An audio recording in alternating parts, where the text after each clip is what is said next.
Pero el problema es que en la formación de la agenda del poder internacional, todavía hoy, y a pesar de la crisis y a pesar de estas rajaduras que tiene el sistema mundial muy fuertes, Europa sigue representando mucho más poder de influencia, mucho más poder de decisión que el reclamo continental latinoamericano.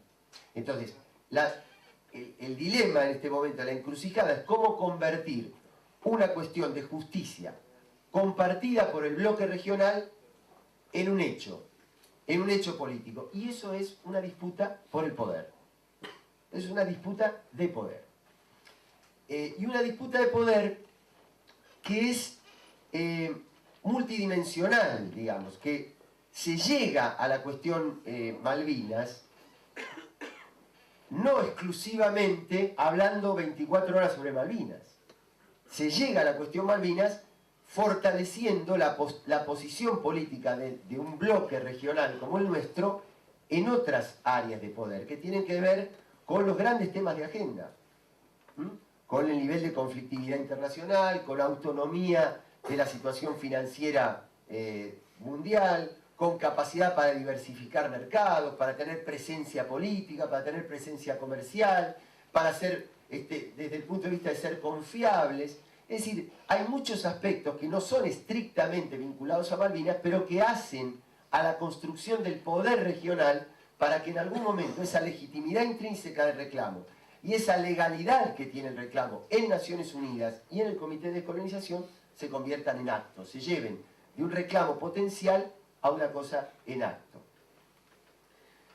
El otro tema que está vinculado con lo primero que dije, con esto, digamos, no discutir sobre Malvinas prolonga de una manera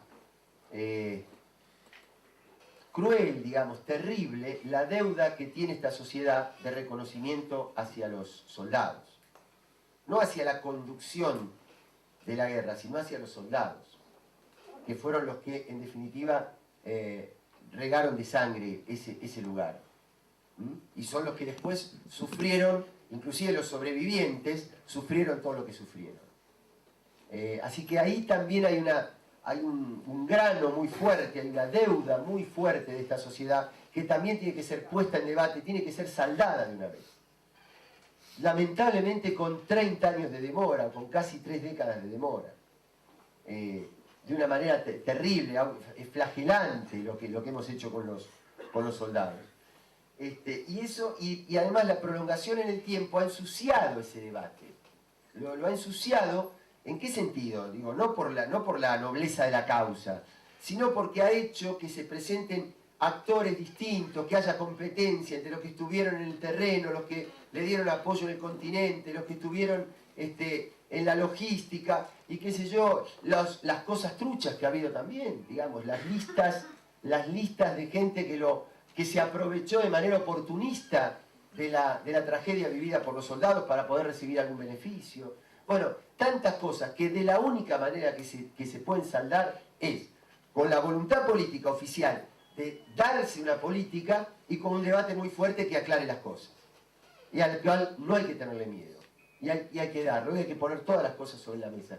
Y esto se puede hacer hoy porque hay esa voluntad política y también porque hoy no se puede argumentar, porque como hay una línea política de rescatar el Estado, como hay una línea política de plantear el gasto que hace el Estado como una inversión social,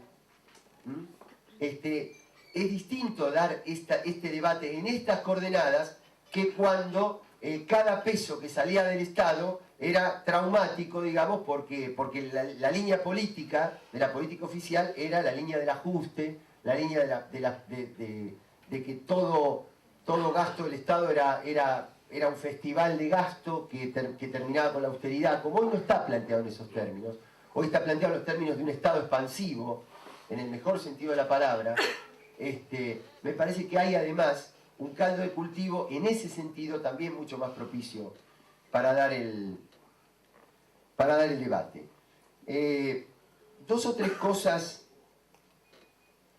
que se han planteado. Por ejemplo,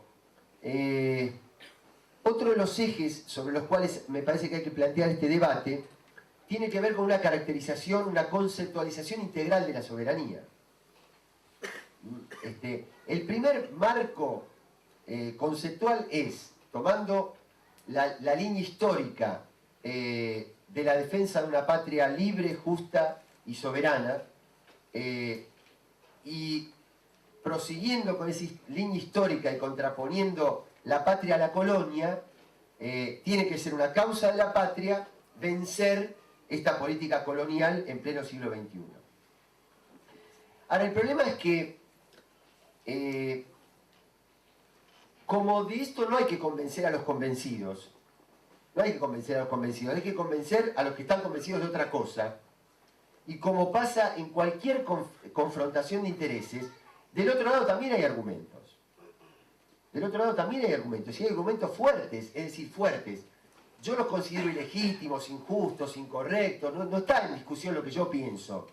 Lo que está en discusión es saber cómo actuar frente a una lógica con la que uno se encuentra, no charlando en el vecindario, sino charlando con la contraparte.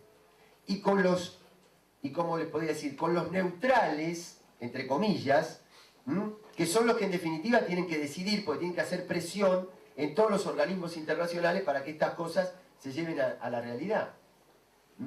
Y en ese sentido hay que ser muy fuertes, y ahí sí también hay que contar con un consenso muy fuerte de la región, en vencer el argumento de la guerra.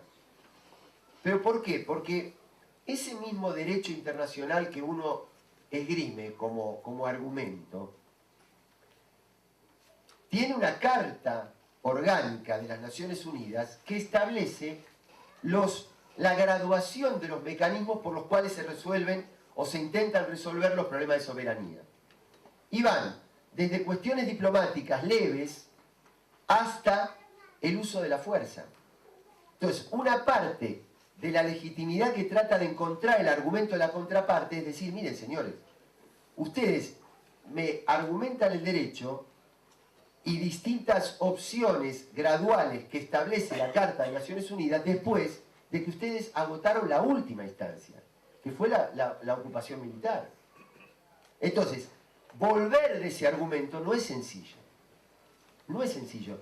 Pero no porque nosotros no sepamos que hay que hacer la diferencia entre el gobierno ilegítimo y la legitimidad de los gobiernos democráticos.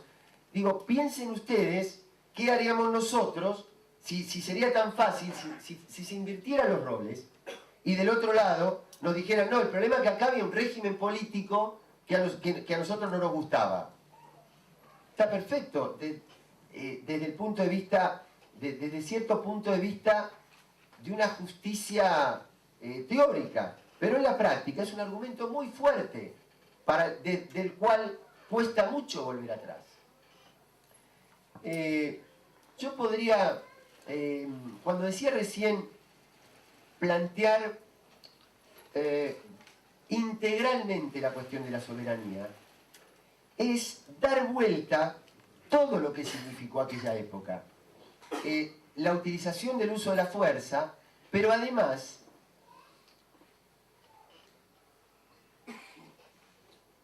una apelación a la guerra parcial contra la potencia que había conquistado, porque no se olviden ustedes que del otro lado de la silla, de la mesa, en la otra silla, hay una potencia que se reivindica soberana sobre las islas, que es el Reino Unido, que si ustedes miran el mapa mundial,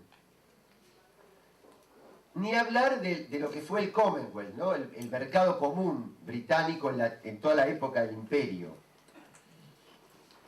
Pero además desde el punto de vista de la soberanía territorial, ustedes toman que países, ni siquiera hablo de Estados Unidos, porque la conquista y colonización de Estados Unidos fue distinta de lo que fue la hispanoamericana, o la ibérica, para sumar también a Portugal.